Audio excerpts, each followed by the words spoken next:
Depende. Kung high quality ang feelings, baka isang sulyap lang, sapat na. O, engineer, ayusin mo ang mesa, ha? Isabay mo na din ang pag-ayos ng puso mo. Arreglado ulit. Excuse me po, maaari ba akong makahingi ng sandali? Ma'am, ano po bang meron? Ay, ano na lang folder? Baka may secret mission? O baka para sa recipe ng masarap na adobo ng bulalo ni Maynila. Matagal ko na kasi minamasdan tong kalendaryo. Kendra, hindi yung magiging sponsor siya. Ang magiging kontrabida. Ma'am, may problema po ba? Ay, may blueprint yan. Ibig sabihin, may ipapatayo.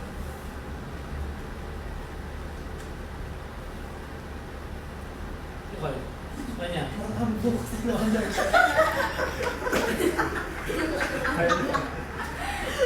Kasi ba? Ha! Baka gagawin ng street So, alam na to.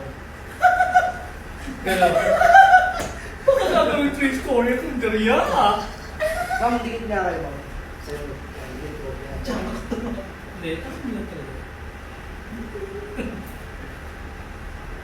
Cue.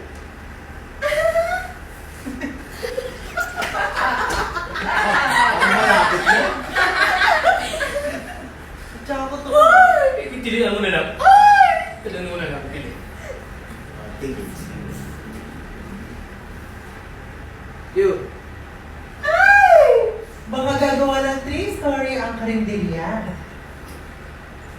Wait lang po. 3-story. Sige lang, hindi lang. Okay. Okay, so pa, kaya ano tayo ulit? Sabi mo, wait lang po. Tsaka ko to. Hindi mo kami ipapasara? Actually po, hindi pa. Standby. Cue. Ibig mong sabihin, hindi mo kami ipapasara?